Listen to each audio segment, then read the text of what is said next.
Hello everyone, welcome to the first edition of the Google Hangouts here on the Gooner Ramble. Tonight I'm joined with Akhil and Clive. We're going to be discussing yesterday's game against Southampton, a very narrow 2-1 victory courtesy of a last-minute Santi Cazorla penalty.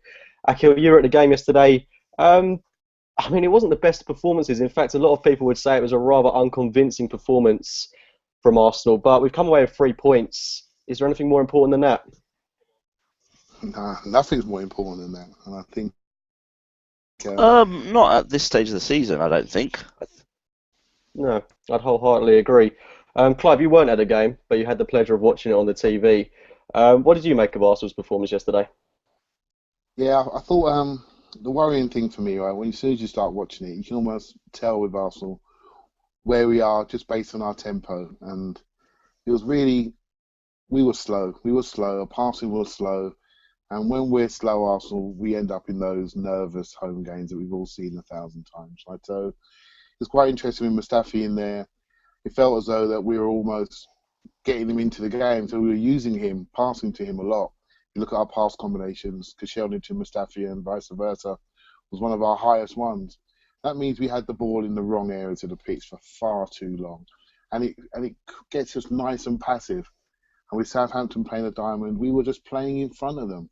And the longer the game went on, the more encouraged they become. Then we end up in a proper arm wrestle. And it's just like, it is a little bit, wasn't the mood I expected. Obviously, the mood before the game was much more positive. We had the signings come in. We had the Legends game. We got a lovely feeling around the club. Then we get to this game and we just pass, passive, all around the centre circle.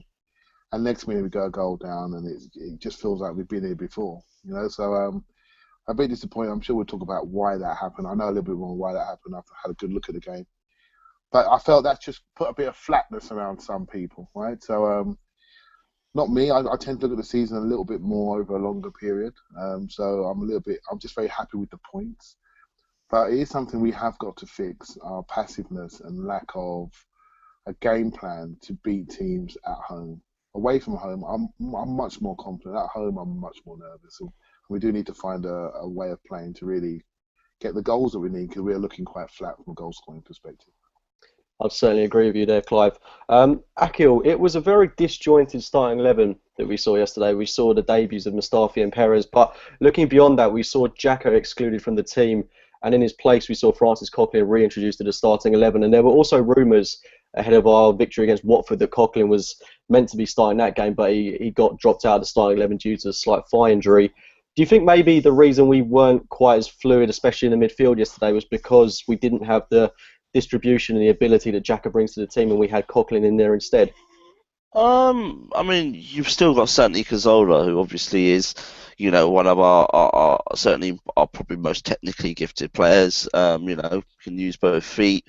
So I think it's unfair to maybe pick out Coquelin.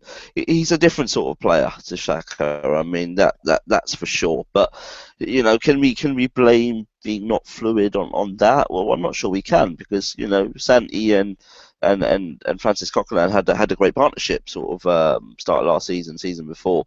So I don't think that's the reason. I think we've got options in midfield, and we've got more options than we've had for a number of years. I think there will be times where certainly early on, where players like Perez and Xhaka, who are still new to England, Mustafi is probably a slightly different thing, but with Xhaka and Perez, where they will be taken out of the starting lineup. Xhaka played for Switzerland.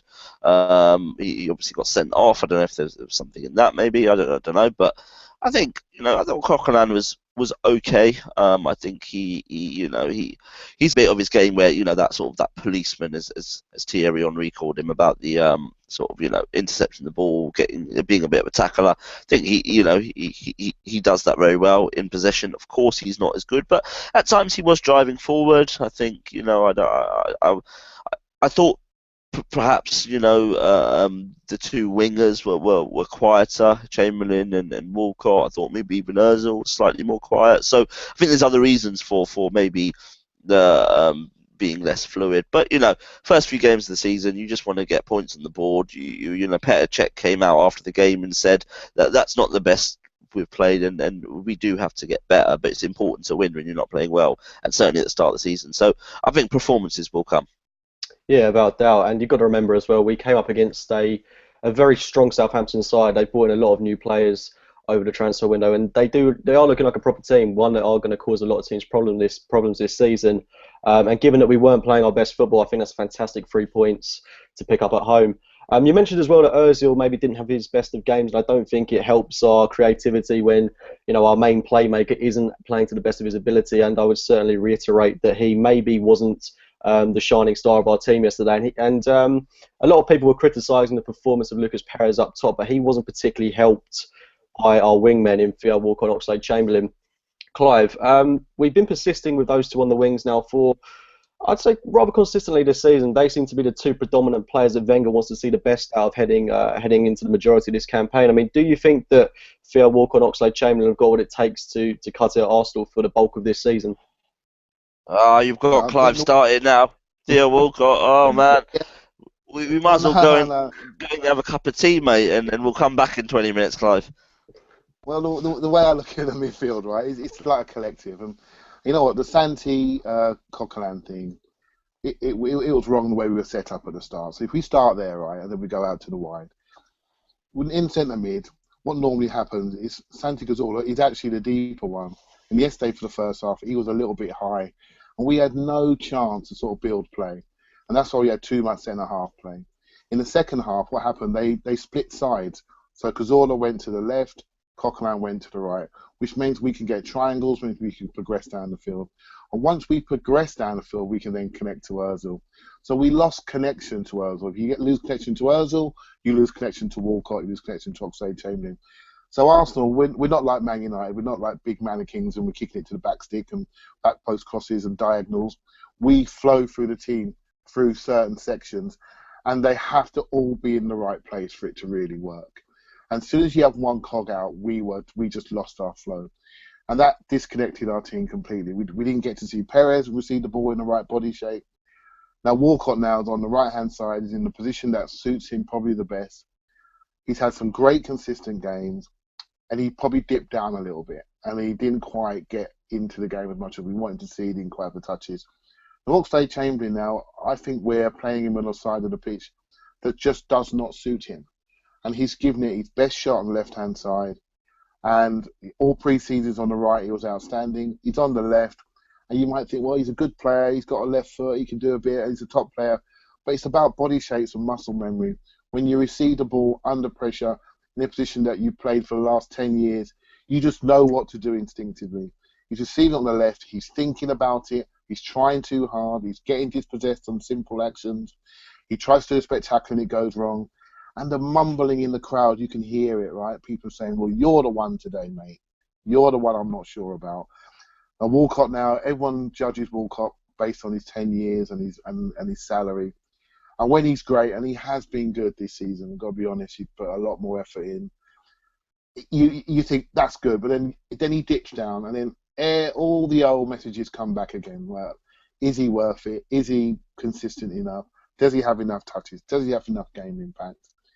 I would like to see them both play on the right and share that role, depending on the game. I want to see Oxlade-Chamberlain move over to the right. I think he could be devastating there. We've got to give him time in his favoured position. And Walcott does not have to play every minute of every game. And we've got to get used to that and comfortable with it.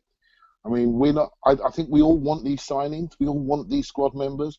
We want a left wing. We want a new striker. We want this. But when it comes to Saturday, we all want our favourite 11 players to play all of the time. And it's not going to happen. You can't want the big squad and then not give people a chance to play. Right? So we talked about midfield. Xhaka didn't play yesterday, and people are really upset about it. He can't play every minute of every game. And we've got to get comfortable with that, and because we're going to be going for 4 trophies potentially. So we've got the squad, we've got to use it. No, that was absolutely bang on, mate. Akhil, just touching on Oxlade-Chamberlain there. 23 years of age now, and as I was saying before, he's played rather consistently for us this season, and everyone wants to see the best out of him. And his counterpart in a way, Theo Walcott, as Clive mentioned, has been putting in some rather stellar performances this season. Maybe he's not been oh, I think we've just lost the kill there. But Clive, I'll bring the question back over to you. Theo Walcott, being the counterpart of Oxlade-Chamberlain. He's putting some good Yeah. performances, as we've seen. And I think that's down to maybe his work rate. As you can see, he's tracking back a lot of the time. He's working hard for the team. And, maybe he's not got the best technical ability in the world, but when he works hard and he uses that pace to his advantage, he's a real ruthless player.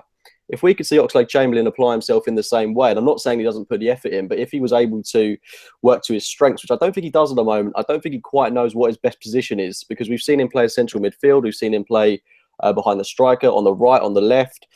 Is it just a case of nailing down a position for Oxlade-Chamberlain? Because we say season after season, he needs a run of 5 to 10 games, and then we'll see the best out of him. Is this that season where that's going to happen for Chamberlain? Well, the manager trusts him. He plays him a lot. And if you think back to some of the big games last season in Champions League, like the Barcelona home game, he picked him right side. That's the biggest game of the season, right? And I think that's his position. When we play 4-1-4-1, he's on the right side of that 4 in midfield, and I think that's his role. I think with a number of our British players, we have an issue, especially in midfield ones, about what I call clarity of game. Walcott has spent 5 years telling us he's a striker. He gets a bit hot up top, competition-wise, and now he's back on the right wing. Oxlade-Chamberlain has been telling us for years that he's a winger, but he wants to end up in centre midfield. Jack's been moved around from number 10 to wide, to base of a diamond, to holding midfield. And Ramsey's been moved around. And I think he wants to be behind the strikers, but he's played on the right, he's played in the midfield too. And we've got to get some clarity of game for these guys, because they've been there a while now. Walcott 10 years, Ramsey 7-8 years, Oxlade-Chamberlain 5 years. Jack's been there, he's in his 8th season at Arsenal, right? He started young. This is like, okay, we need to sort this out, because they are huge talents and they're just not producing. And I don't think it's all their fault. They need a clear, defined role, clear game plan, so they can impact the game and be judged on their number one position. I'm not going to judge Oxlade-Chamberlain as a left-sided player, because he's just not. He's doing a job. I'm just not going to judge him there, right? So we've got to get him into a position. If they spend time on the bench waiting to get in their position, then that's what we do, right? But I think at the moment we're not helping them. We're not giving them no clarity of game. That's absolutely spot on, mate. Akhil, good to have you back. We were just discussing the recent performance of Oxlade-Chamberlain yesterday. And, I was actually making a cup of tea. I did say I'll leave Clive to it for 20 minutes, because once you get him started on Walcott, he goes, mate. He goes. But yeah. I like Theo, man. I like them all, right? But I want him to be better. Like we all want him to be better, don't we? How many arguments about Theo? Defending him, right? Because we want him to do well, and then he lets us down, right? So we all want it, but it's taking a bit of time. No, I mean, it's certainly an interesting discussion, because yesterday we did start with Walcott and Chamberlain on the flanks, but when we saw the introduction of Alexis Sanchez and Alex Iwobi as our wide men, in my opinion, we looked a completely different team. We looked a lot more penetrative, we looked a lot more exciting, and generally a lot more dynamic. So going forward, Akhil, especially heading into that game on Tuesday night, who do you want to see lining up in those wide positions for us? Well, I mean, obviously, Alexis he'll start. There's no other option there. Alexis Sanchez will start. I think probably the reason why he didn't start was that game on Tuesday night, and obviously flying back from Chile and things like that. And I think we learned a bit from last season as well, where often he did fly back. So the way the games work, he tends to get back on Friday morning, because obviously there's a lot more travelling time, which means suddenly if you've got a Saturday game, there's not much recovery time. And I think we've learned from last season a little bit to kind of look after him a little bit, So I think Alexis will start. And then I think Walcott will keep his place. I sort of caught the back end of that discussion about Walcott and Oxlade-Chamberlain, and I think with Walcott, I think there's something, me and Clive have talked about it a lot. There's something called desire, and I think with Walcott this summer, he was working very hard. He was in the training ground most of the summer. He looks a bit physically stronger. Defensively, I've noticed something as well, that he's tracking back a lot more. Him and Bellerin are starting to perhaps have a connection. There's been 4 or 5 examples where you've kind of seen him just track back, full pelt, barge the guy off the ball. It happened at Leicester, it happened against Liverpool, it happened again yesterday, and he kind of gets the ball and then starts it up again. So I think he's showing something. With Oxlade-Chamberlain, I think he's got more technical ability than Theo Walcott for sure, but I'm struggling to see if he wants it as much. And I think with Walcott, I struggled to see that last season too. But I think not going to the Euros, hardly playing last season was a bit of a kick up the backside. And he realised that, I'm at the age where this is it now. This season, I have to perform. Excuse me. With Oxlade-Chamberlain, I'm not sure he's had that kick up the backside yet. And I think, with injuries and stuff, he's kind of been, I wouldn't say let off the hook, because injuries are tough, to keep recovering from injuries. It's tough. It's mentally tough as well. But I just think that's given him, not him, but it's given us an excuse as fans to kind of defend him. And then, as Clive says, we want our players to do well. And I think with Walcott last season, I think Clive said this a few weeks ago, that it was almost like people were laughing at him a little bit, Walcott. Every time he got the ball, he was kind of falling over. He lacked confidence. He wouldn't take anyone on because he was scared of losing the ball. And then, that famous Emirates groan that happens when we give the ball away. Whereas I think this season it is a little bit different. I mean, when he went off yesterday, people were clapping him. There wasn't that sort of, that kind of a sarcastic kind of applause, a sarcastic cheer even. They were definitely applauding him. So I think Walcott will keep his place. I think Olivier Giroud will play up front as well, which then suddenly helps Walcott. Walcott, he's been putting crosses in this season. We've seen it. The assist for Sanchez at Watford, we saw it when he came on for England. I think with Giroud in there, I think Giroud generally will be in the box, whereas I think with Perez yesterday, he did drift out a bit. He drifted out to the left, often the right, and I think Perez will learn as well. It's his first game, so anyone who's kind of judging him after 55 minutes, 60 minutes, it's very unfair. But I think with Giroud playing, I think sort of Walcott will play, and I think hopefully we'll see a bit of a fluid performance there. I think obviously with Xhaka perhaps in the team as well, it will be more fluid. Yeah, without doubt. And one thing that maybe I'm going out on a whim about is maybe Olivier Giroud and Theo Walcott restoring that sensational partnership that they seemed to have back in 2012-13 when Walcott racked up about 20 goals and about 15 assists. That was an absolutely scintillating season for him. And I certainly think Olivier Giroud brought out the best in him. And if we could see that throughout the course of this season, if Walcott can stay injury-free, now down a place in this team with Alexis Sanchez on the opposite wing, I mean, you would hope that would bring a lot more goals to this Arsenal team, and where a lot of people have cried out for a striker over the summer, maybe it's a bit unrealistic to say that Theo Walcott is going to be that alternative, but it would be good to see him, just silence a few people by bagging about 20 goals this season. But we'll have to see how he does. I think in the short term, it's about sort of scoring in those big games or influencing those big games. I think that's how you win people over. Scoring 20 goals obviously is great, but it doesn't happen overnight. Whereas what can happen overnight is if he has a great game on Tuesday night in a big ground away from home in the Champions League, gets a goal or gets an assist, I think suddenly people do change. And even when he scored against Liverpool, suddenly the atmosphere changed. Walcott was then tracking back and he was getting supported. So I think football's a funny game that you have one good game against a good team and things change. So Yeah, and I mean, it's we shouldn't be quick to forget that before he did get that injury a couple of seasons ago, he was bagging in goals against Tottenham on the regular. He scored that fantastic goal against Chelsea back in 2011-12. So he's a player that's got bags of ability. If he's putting in his hard work, then he could be an absolute monster of a player. But that all remains to be seen whether he can stay injury free and nail down a place in this Arsenal team. Clive, we saw a couple of debutantes yesterday. We saw Mustafi and Perez come into the Arsenal team. I was actually really surprised to see them both start. I had an inkling that Mustafi would come straight into the team to give Rob Holding a bit of a let-off, but Perez coming straight into the starting 11 was the one that really surprised me. Got a lot of criticism yesterday. I certainly don't think any of it was particularly warranted. I do think he struggled up there. I do think he looked a bit nervous at times, certainly like a rabbit in the headlights every now and then, which is to be expected coming from Deportivo to a crowd of 60,000 at the Emirates.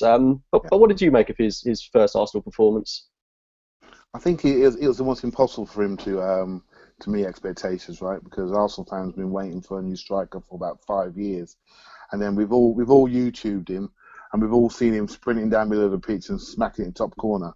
So we think, okay, here we go, first game, let's see what you got, right? So So that's our judgment mark there. And you know, it's interesting that Wenger played him, but then it maybe gives you an insight how Wenger looks at the season.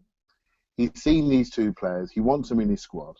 He's prepared to play them immediately because they've both had hardly any games, right? So we're looking at the table. We look at the fact that the Manchester clubs are 4 or 5 points away. Chelsea got maximum points. We're thinking we got to win. He is playing and picking teams for the season and for the Champions League game. And he's thinking, okay, Perez had one game this year. One game, right? All our players have had upward of 5 games. All of them, right? So he's had one pre-season game. They kept him in cotton wool because they knew they were going to sell him. They couldn't afford to send him out. So basically what we saw yesterday was a player on his debut, very nervous, 60,000 people, new league, new country, one game behind him, right? So for me, whatever we get out of him in the next 2-3 weeks, I'll take it and start judging him when it gets to October time. He'll get those EFL games, hopefully. It's all about minutes for him. I look at his profile and I think, actually, you do look like a player that had something that we don't have. But we're not going to see the best of him for maybe 2-3 weeks, and we've got to accept it. Now, Wenger now gambled on that selection. He could have played Giroud easily, right? But he gambled on it, and he got away with it, right? So yeah, I'm with Axe on that. Let's not judge him after 55 minutes. The fact Wenger took him out tells you he's playing minutes. We all know Wenger's substitute time. He's not that early, right? So he's playing him into form. So let's see what happens when he does get a little bit closer to his levels. It was almost like it was just sort of time in the bank, wasn't it? A little bit. It was. We looked at our next few fixtures. You generally want to give a home debut first. Perhaps it's a different sort of game, and with games against PSG and Chelsea, they're not the games where you're going to give players money, time in the bank. So, it was a bit of a gamble maybe, but if you win the game, then gambles pay off. So.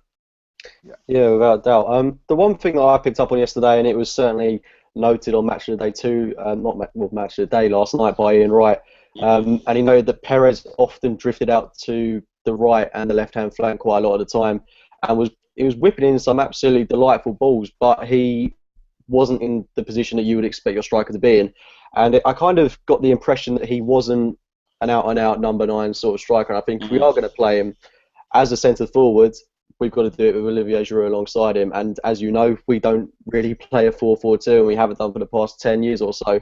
So I think if we are going to see the best of Lucas, then, I mean, would it be wrong to say that he should be playing on the right or the left-hand side of the pitch if we are going to see him fulfil his potential? I actually, I mean, I saw that on Match of the Day this morning. Actually, I was very hungover this morning and kind of just watch the football in the morning, and pretty much that's all I did this morning. But it was, you know, when I say this, I mean it in terms of position. But he reminded me of the positions Thierry Henry used to take up. You know, Thierry often would take up the left-hand side position and things like that. And you would sometimes have someone like Freddie making those diagonal runs kind of into the box and things like that. It was fluid. And I think with especially if you have Walcott and Alexis either side, you've got options. I mean, you saw that yesterday. Chamberlain, I think Ian Wright picked it out actually, that Chamberlain was was getting into the middle at times. I think when you've got Walcott and Alexis, you can sometimes have your striker going wide perhaps, and then having one of them come in and keeping it fluid. I think when Giroud's there, Giroud hasn't got the legs to go wide, so it's pointless making him go wide because that's not where his strengths are.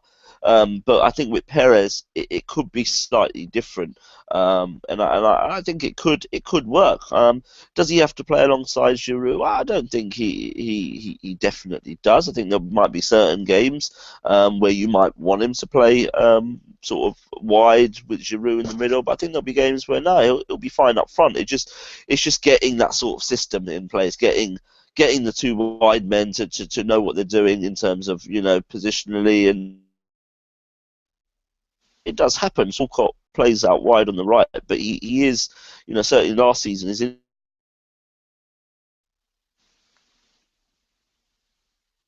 passing. You perhaps need to, but no, I think I think once he settles in, I think there'll be, you know, there'll be options. I think he can do either. No, it'd be good to see him playing that lone striking role, and I don't think he was particularly helped yesterday by having probably two of the world's most frustrating players up there with him in Oxlade-Chamberlain and Theo Mm, Walcott. But when yeah, we're in a position where Ozil's on song, where Theo Walcott is playing well, we've got Alexis Sanchez on the left-hand side. I mean, you look at that playing in behind Perez, that is an absolutely scintillating front line. And you, like Clive previously mentioned, we've seen him on YouTube. We've seen he's a player full of pace, full of energy, and he's got a wicked shot on him as well. So if those players can all gel, I mean, let's not forget as well that he's still trying to build up some chemistry with this side. He's only just come into the team for about a week, and Mustafi as well only had about 2 days of full training with the team. And touching on Mustafi, Clive, what did you make of his debut? I thought it was rather funny to see his first touch of the ball went straight to the Southampton midfield, but apart from a rather shaky 10 minutes, I thought he was looks like a rather solid buy. Yeah, he looks good, right? And what I like about him, his personality seems to have come out into the team already, right? So he's not coming like a shy boy. He's come in and he's demanding the ball. I mean, for him to have the most passes yesterday, it's like, wow, that's a big thing, right? So that means he's taking some of the onus away from Koscielny, though he was brilliant. Um, I like the fact he's quite mobile, he's quite decisive, he makes good decisions with the ball, and he goes in and engages in the tackle. He goes through people, and he's really got a presence. And again, if you look at the balance of the team, the fact that we have Bellerin, who's very progressive fullback, he leaves his right-sided centre half in wide open spaces. So you need that right-side centre back to be smart, to be happy one-on-one, you need to happy covering big gaps because Bellerin's going to leave them, right? And people are going to pop in behind him. So, and he's obviously been a fullback in his past, so he's happy when he has to go out into wide areas. He doesn't look like Mertesacker. By the touchline, we all like putting our hands over our eyes because we know that's not where he wants to be, right? He's going to get roasted. So he's happy out there. He's happy one-on-one. I think the way Arsenal defence is set up is we need both our centre backs to be unbelievable one-on-one defenders because we expose them. We've done it for years. We've always done it, and he's got a good body power about him and he's good one-on-one. I think it's a really decent buy. The only thing I worried about before he arrived was his size. Actually, he's not. He's about 6 foot, 6'1", and is he going to be big enough, robust enough in the air? I haven't seen him live yet. I don't know how he looks live. When I get to see him, I'm going to Chelsea again. When I get to see him, I want to look at his body power in the aerial challenges. Is he strong under physicality that in England we allow, right? So we don't allow the flops so much. You flop like Gary Cahill did today. You flop, you don't always get it, right? And so they go through and score. So yeah, that's what I'm looking out for. I'm looking forward to seeing him live, to be honest. Oh, I thought he was absolutely sensational yesterday. Bar, like I say, that opening 10 minutes, um, his aerial ability was fantastic. The way he was getting up and getting the ball, and as well as that, the tackles he made just going through players at times was proper old-fashioned defending stuff that we've wanted to see from Arsenal for a good amount of time. And Akhil, would it be arrogant of me to say that maybe we've possibly got one of the strongest defences in the league now? I know that our clean sheet record doesn't necessarily say that this season, but you look at that back line of Bellerin, Koscielny, Mustafi, Monreal with Czech in goal as well, and then you consider that we've got Mertesacker, Gabriel, Rob Holding, and even Christian Bielik in surplus. mm. You look at that and you think we've got some fantastic options there. Yeah, Gibbs, of course, as well. Yeah. Can And provide Debuchy, something. let's not forget, he's still an Arsenal man. Yeah, yeah. I mean, it's certainly individually. You would say individually, yeah. We've got a good back line. It's all about partnerships. It's all about how I can't remember who it was saying it a couple of years ago, but titles and things like that are won on partnerships. Your centre back. They have to be partners. Koscielny, Mustafi. Individually, you can have two of the that don't work together, or they're the same or too similar. Individually, Bellerin is I think he's showing out how good he is. He's improving as dependent as ever. So yeah, I certainly think we've got a good back line. Once they play together more and more, I think we'll see. We'll see how good. I'm fairly happy with that. I think it's all about protection. in midfield as well. It's watching the sort of Manchester derby as well. You kind of seen how Guardiola's changed City's approach, and they were sort of pressing from the front and things like that. So if that helps, if you've got your strikers pressing, your midfield pressing, your sort of defensive midfielder or two defensive midfielders, depending on how you play, sort of pressing and being positionally intelligent, then it helps your backline, and I think that's what we really have to get. I think we've had good players before, but I think it's getting them to play as a team and tactically setting them up well, which will be key, and that's that's why Arsene Wenger's paid a lot of money to do. So it's kind of over to him and over to the team really. Yeah, without doubt. And one thing I've noticed with Arsenal this season is, as you say, it's not just about that back five really as a whole. It's about the team working and defending well. One thing I've noticed is that we seem to be very quick to a man now, especially in packs of about 3, 4, maybe even 5 players at a time, pressing, getting the ball, and winning it back quickly, which is where a lot of our attacks have started from. And heading into that PSG game, we noticed that Rob Holding was, I wouldn't say rested yesterday, but he was dropped from the Arsenal team. Clive, can you see us maybe introducing Rob Holding back into a big Champions League game? I think it's rather unrealistic, but he's played really well for us this season. Do you think there's any slight chance that Wenger might adjust the back five heading into that game? I don't think so. I think Mustafi will play. It just makes sense, right? He's just got more experience. You just don't need to take that risk. I know Koscielny took a big kick in the head yesterday, and hopefully he'll be all right. But I think he'll play. Rob Holding, to me, I have got no issues with him playing. But I just feel, why wouldn't you pick the guy that's 24-year-old World Cup winner, played in 2 or 3 countries? This is like no problem for him. Rob Holdings, I think he's only been to Highbury 2 or 3 times in his life. Sorry, the Emirates 2 or 3 times in his life, and let alone playing abroad in a European game, right? So, absolutely all new experiences for him. But this is just risk management, So I'm just touching what Akhil talked about, the collective side of things. I think I didn't agree with Ian Wright's perception on Perez.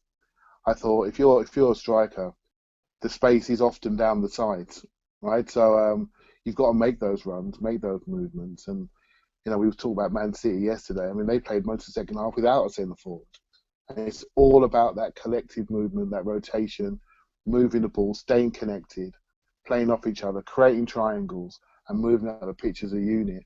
And the good thing about Perez yesterday, when the ball comes to him, he knows what to do with it. He can dribble with it. He can move it off the spot. He's got a good pass on him, and he looks like a potential Arsenal player. And I felt that with Mustafi as well. He looked like an Arsenal player. The ball came. It wasn't a stranger to him. He moved it quickly, and that's a huge thing for the future, right? Because our style is so ingrained. If you see a player that doesn't suit our style, we're on him straight away. If he can't look after the ball, if he can't keep it, we're all over him. I looked at Mustafi and Perez, and they've got real layers to their game. When the ball comes, they speak the same language, and that's on the first showing. And I think we can get them integrated really, really quickly. I'm really hopeful for them. I liked his leadership as well, Mustafi as well. He looked, seeing him live, it was. I often like to watch what's off the camera. I think you learn so much off the camera. And I remember the best example was someone like Gal Clichy. I was so just amazed at how much ground he covered. He was up and down, and often you don't see that on camera. And yesterday again with Mustafi, I thought he was talking a lot. He was kind of he was communicating with his fullback, with his midfield a little bit, and that's what I liked. I like that leadership, and it does seem to me that across our spine with Xhaka in there as well, we've got that leadership. Something we've been wanting for ages. I can't remember who I was talking to someone about this in the pub sort of after, and it was like, well, we don't want that team of son-in-laws anymore. We sort of never have maybe, but we don't want we want to be kind of not hated is a strong word, but that sort of real leadership, that sort of last season at Old Trafford, we let Marcus Rashford score twice. Who was the one sort of giving him a bit of a kick? This season, I think Mustafi or even Xhaka would sort of give him a kick early, and just to let him know, you're playing with the big boys now. You're not playing in the sort of under-21s, and I think that's what I like about Mustafi. I think he might have a bit of that, and obviously with Xhaka as well. So, that's what encouraged me. And then obviously he did put the ball in for Giroud's penalty as well. So that's a good way of starting to contribute to the winning goal. So yeah, I think he'll definitely play on Tuesday. I think he's more suited to probably Europe than he is to the Premier League. So it's. He'll start. He'll start every game when he's fit, because I think that him and Koscielny, the partnership, that's priority number one there. They need to play as much together as they can, and then yeah, I think Rob Holding will probably come back for the cups and the odd league game. But yeah, I'm genuinely excited. But then what do I know? I thought Vermaelen and Koscielny would be a great partnership too, and how wrong was I there? So we'll see. No, I'm looking forward to seeing how it develops too. Mustafi looks like an absolute real player, and I love the point you mentioned there about having leaders in the team now. Mustafi certainly came in and looked like he was very vocal, very dominant on the ball as well, and very communicative with his opposing players. Koscielny as well, another player that looks like a real leader, had the captain's armband yesterday. Petr Cech, another player that looks like a leader. Xhaka, Perez, when we saw him at Deportivo, I don't know if you've seen the clip of him shouting from the touchline, absolutely great clip. But I mean, we do have we've gone from having kind of no leaders to having, an absolute abundance of leaders in this Arsenal team. Clive, just on leaders, sorry, go sorry, ahead, mate. mate. Just on leaders as well. There's different type of leaders as well, and that's something maybe as I've got older, I've kind of learned about, and obviously Clive being sort of double the age of any of us will probably have learned this well before me, Sorry, but like what I think about leaders is you've got those loud, that sort of what we're talking about, Xhaka, the Mustafi, the ones who are talking to people. Francis Coquelin is a little bit of a leader as well because he's often talking and stuff like that. But then we've also got a few of those sort of leaders who are more lead by example. And to me, Mesut Ozil's a leader. He'll never be captain of your football club, but he's a leader. Because when things aren't going right or the game's in the balance or at a delicate stage, Mesut Ozil wants that ball. And I remember the game away to Monaco, so what was it, season before last, when we were obviously down after the first leg. But I saw something different in Ozil that day. I saw him coming a lot deeper. I saw him wanting that ball. I saw him getting the ball, turning, starting moves. There was something in him that day, for me, something changed in Mesut Ozil where he kind of maybe realised that at Madrid there was all these massive players where you're like them, maybe you're not kind of the main man, whereas I think at Arsenal he realised he's the main man, and I think that's a type of leadership. I think Alexis Sanchez as well is a leader, but in a different way. You wouldn't have him captain because maybe he's a little bit too emotional, but he's a leader in terms of he'll drive forward. He wants that ball. He wants to get involved, and I think that's what I like actually at the moment. That I think we've got different type of leaders, and then that's obviously a great thing. Sorry, there was just a point I kind of have been thinking about. No, that's a great point to make there. And Clive, going off that point, how vital is it to have leaders like that in this Arsenal team if we are going to make a serious title challenge this season? I think what you said there, Akhil, was like dead right on the type of characters we have. We have some more characters that look like people that want to take responsibility, right? But then I think, okay, how do we measure that then, right? So I think about the 18 minutes where we conceded 4 goals versus Liverpool, right? So if you've got the right type of players in your team and you concede, one of the things you do is you make sure you don't concede in clumps. You don't concede in clumps, and we've got a history of doing that. Conceding 1, then 2, and sometimes then imploding. So the real judgment I'm looking for now with these people in place, and once they settle down, is, okay, what do we do in moments of adversity? How do we react when we go 1 down, maybe unfairly, when something's going against us? What do we do? Do we do what Arsenal do for a while? We disappear for 15 minutes, then we come back later on? Or do we rally around much quicker and react with real vicious reaction to get back into game really, really quickly? We have got men in this group now. This is not a kiddie team. This is a man's team, and men should react really quickly and aggressively to make sure they control games for longer periods. And it's something we got to fix. There's 2 things for me that's stopping us going forward: is managing adversity with real maturity, and what our game plan is going to be at home. How are we going to break down the diamond shape with 4 defenders, with people not giving us the middle where they know we want to play through. How are we going to do it? We got to play. We got to find a way. I've got some ideas, and I coach teams. And one way, what we do when we have that against us, we play forward early. We set the ball and we run through lines. You watch Liverpool; they run through lines in the box. We don't run through teams. We want to ping pong past teams in front. We need to run through teams. When you start running past people in the box, they lose their shape, they lose their composure, they lose their structure. There are spaces that appear. I think we've got to be really aggressive in our running. And we can sort out our home goals. We've got a real good chance because we've got a fantastic squad, but we're not scoring enough goals at home. And it's been a problem, not just yesterday.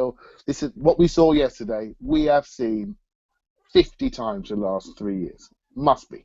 All right, so we're just not scoring enough. And I know it's an obvious thing to do, but you score goals at the right period, it changes everything, changes the mood, changes everything. No, you're absolutely bang on there, mate. And I would say I'm confident with Theo Walcott potentially coming back into form with the options we've now got in Olivier Giroud, Lucas Perez, and even Danny Welbeck when he returns. And then you consider we've got Alex Iwobi, Alexis Sanchez that can all provide goals. I mean, we've got goals on the pitch. It's just a case of getting them when we need to. Yeah. And we should have won that game by a couple more goals yesterday. It's just a shame that we didn't. But saying that, as we mentioned at the start of this video, we did have a rather disjointed team and a rather selective group of players that haven't played together a lot this season, and we definitely saw that in the names of Perez, Mustafi, Coquelin being reintroduced to the team. It was very disjointed, as I say, and I think Wenger did have one eye on that game against PSG. I mean, in fact, we all know he did. That's a downright fact. Akhil, going into that game, how much would you change from the starting 11 that we saw yesterday? Yeah, I mean, I think he's probably learnt from last year, where we absolutely ballsed it up, didn't we? I mean, the first few games, and then we were in catch-up, and then had that tricky tie at Olympiacos. So I think he's definitely learned, and it probably helps to have your toughest game first. You know, PSG away is on paper is the toughest game. So I got distracted there as Clive took his glasses off. That's maybe Clive's in serious mode now. Exactly. I'm ready for this question, mate. Yeah, I think I'm not sure. Changes wise, I think Oxlade-Chamberlain probably will drop out for Alexis. I think Giroud's probably now at the level where he's going to start.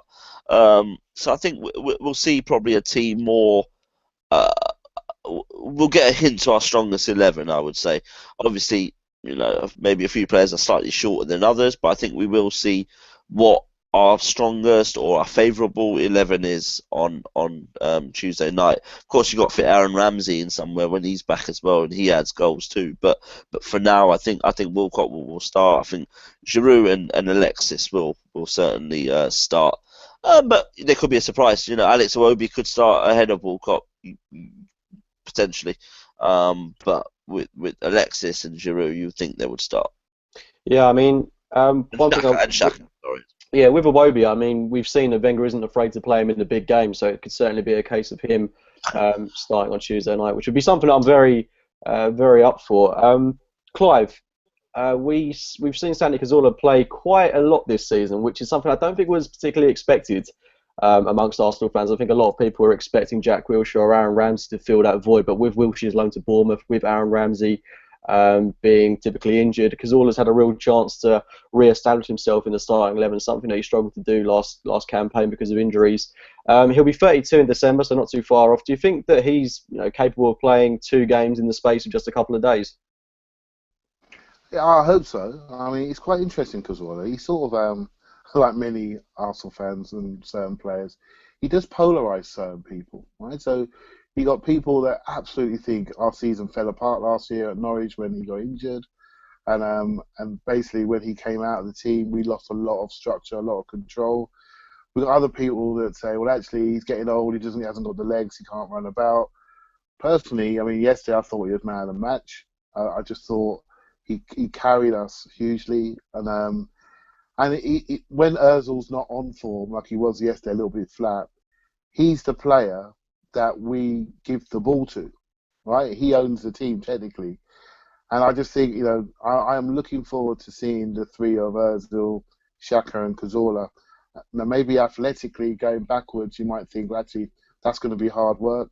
But what I like about Santi Cazorla is he's adapted his own game and worked on his weaknesses. And he's making slide tackles, he's working back into the box, he's pressing people, yet he's still available to receive the ball. He can still move it off both feet.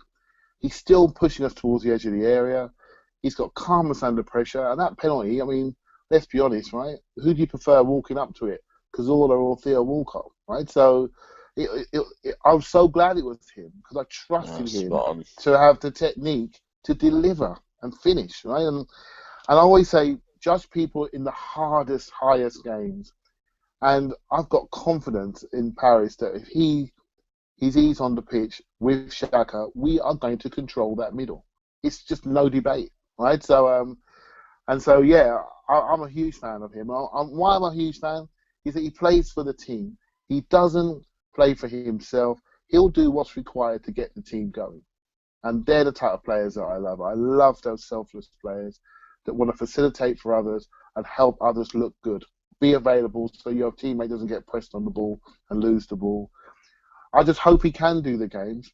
We've got to manage him. You know, El Neni seems to have paid a huge price for the Liverpool game. We haven't seen him. And then he had a very successful start to his career, so I'm not sure what's happening there. But I'm looking forward to seeing him come back at the right moment. But I think this game in Paris, I think is massive because I think we've got a real chance to finish top of this group. But this first game will dictate a lot of that. If we win it, we're off and running, and we've got a great chance. And it is about time. We're all Arsenal fans, right? But let's be honest, our record in the Champions League is shocking, right? It is about time we made a real impact and got into the last 8 and last 4, because at the moment we're using it just to make money, and it's not really what I want to see. No, of course, no one wants to see that. And I'm similar to yourself, very much looking forward to this game on Tuesday. We have got a real chance of finishing top of this group. PSG, in my opinion, certainly aren't the force that they have been over the past couple of seasons. They've lost David Luiz, which, you know, it probably would have worked in our favour if he was still at PSG, but they've lost Ibrahimovic as well, the main man, who, of course, was absolutely phenomenal for them over the past couple of years. But we've got a real chance to go out there to Paris and hit PSG whilst they're vulnerable. You touched on the Mohamed El Nene situation. We haven't seen a lot of him since that Liverpool game, which I can kind of understand because it's hard to get him into the team. And as you mentioned as well, he was very good when he first came in to Arsenal back in January. And it may be a bit harsh to drop him considering that he certainly wasn't one of the worst players in that game against Liverpool. Do you think, Akhil, that maybe going into this game on Tuesday we could potentially line up with El Nene and Xhaka in midfield as opposed to Cazorla, maybe give Santi a little rest? I think you're going to play Santi in big games. I just think in big games, you know, when you're under the cosh, you want someone like Santi Cazorla there just to help you try and keep control, keep that ball. I mean, with El Neni, I think he's a dependable player, but I think I think when January time when he signed, you know, I think he would have understood that he may not be first choice. He's going to be a squad man, a squad player. He'll come in when needed. He'll do a good job. He'll play when called upon. I think he probably understands he won't be number one. With sort of Granit Xhaka, the deal was done so early in May that we started working on that probably 6-7 months before, and that would have taken you before January. So I think El Neni understands. I think he'll be a very dependable player. You know, when you're playing in 4 competitions at the moment, you know, the way the season starts, you're kind of only playing in the Premier League until the first international break. But now the Champions League's coming, now the cup competitions start, Christmas time when you've got a lot of fixture congestion. I think that's when we'll really see the benefit of having someone like El Neni, because I think he's a dependable player. You know, a little bit like how when Man United were so successful with Sir Alex Ferguson, he had those sort of players like Darren Fletcher who could come in, do a job, and the level doesn't drop, the team still win. And I think Mohamed El Neni can be a player like that for us. I think when, you know, players like El Neni, like Kieran Gibbs, like even Matthew Debussy will have a job to do. When those sort of players come in, I think you need to make sure your level doesn't drop, and you lose points that way. So I think that they've all got a big role to play, and when his time comes, he'll be ready. Yeah, you mentioned Matthew Debussy there, and it wasn't really on my agenda to discuss tonight, but Clive, I think it's worth talking about considering that in a couple of months' time we're going to have Carl Jenkinson returning back to the Arsenal squad, and we could be in a situation where we'll have Debuchy, Bellerin, and Jenkinson all fighting out for that right back spot at least for the next couple of months until January. And we all know the obvious choice: the first spot goes to Hector Bellerin. But beyond that, who would you rather see come in? Would it be Matthew Debuchy or would it be someone like Carl Jenkinson for those potential FA Cup, League Cup games? If Jenkinson was fit, I'd go Jenkinson. And again, it's not even about the playing ability; it's more about the collective group. I think Debuchy's really sulked his way through his Arsenal career. You know, he hasn't spoke fondly of the club. It obviously hasn't worked out for him. I would rather see a player of lesser talent, but is far greater for the collective team spirit, and I would much rather see that. Jenkins has been out for a while, since January, so it's probably not going to happen anyway. Debuchy's here. He's on his 80 grand a week. We're gonna get him fit and we're gonna play him. He's an asset. He's our asset, and we should play him. But if you ask me, if I was the man in charge and Jenkinson was equally as fit, I would go Jenkinson. It is a worry actually, Bellerin, because he's only a young lad and he plays every minute of every game. Right? And we've got to sort something out there. We've got to find time to give him a break every now and again. And because eventually he's going to break down, and he's so important to our dynamic. I can barely imagine. He's only been there a little while, but I can barely imagine the team without him. Right? He's just so important to us. So we've got to protect his legs. And at the moment, Debuchy's so far away from his level that if we do make a change at right back, it's going to hurt us. It's going to hurt us quite a lot. And this is what people got to get used to. Come back to the squad. People saying, why didn't Xhaka start? Why are we playing Coquelin? If we don't play these players, they become dead bodies. When they do come in, they're so far away, match sharpness-wise, that we lose those games. So we have to rotate to keep the levels up, right? So I think it's really important. Us as fans have got to get comfortable with it, right? We've got to get comfortable with it and give these same players the same support as our so-called first-team favourites. I'd wholeheartedly agree with that. No, go on, mate. Yeah, no, that's something that's going to be interesting to see, because traditionally Arsene Wenger hasn't been much of a rotator. You know, he's probably the opposite to a Tinkerman as you could get. You know, he does like, there's certain positions, but he has certain players that he tends to play most weeks, and I think he's got a real job here to keep rotating. And as Clive says, you know, it's very unfair that when players have hardly played and then they're thrown in, and then you expect them to be at the level that of the player they've replaced. It's very difficult. You know, Matthew Debuchy last season, when he played against Spurs in that Carling Cup game, you know, people expected him to be Hector Bellerin, but it was his kind of first game in months, and you think, well, you know, we people have a pre-season because they need to get sharp for the start of the season. Well, if you then have had a pre-season but then you haven't played from August till October,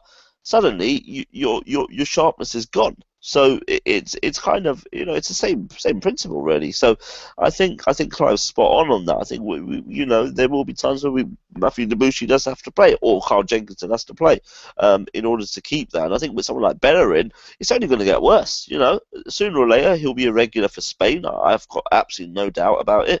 And then he'll be suddenly playing you know, even more games.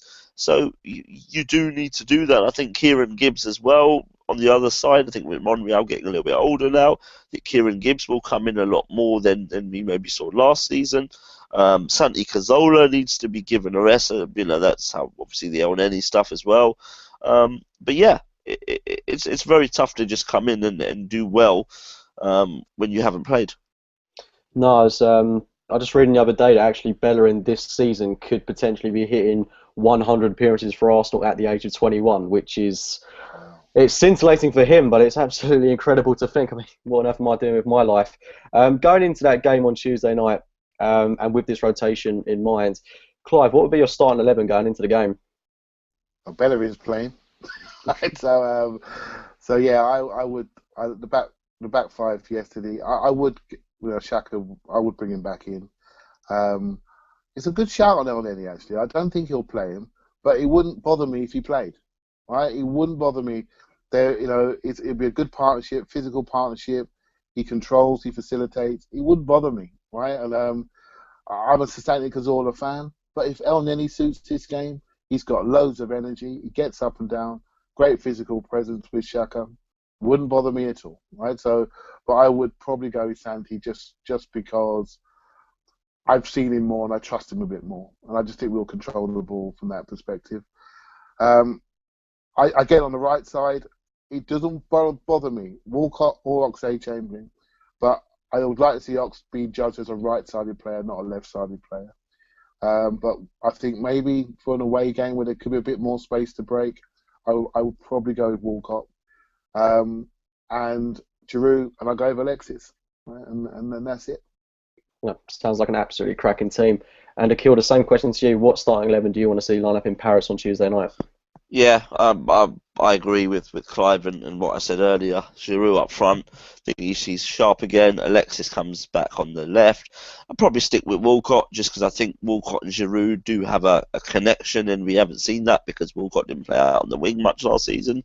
So I'd like to see that again, away from home as well. That counter-attacking pace, PSG, big club, will want to keep the ball as well at home, so there'll be opportunities to break there. So I think with Giroud, if Giroud plays up front, you need your two wide players to have that sort of pace to get in behind. And with Alexis, he's not that type to get in behind. He wants the ball, he comes deep.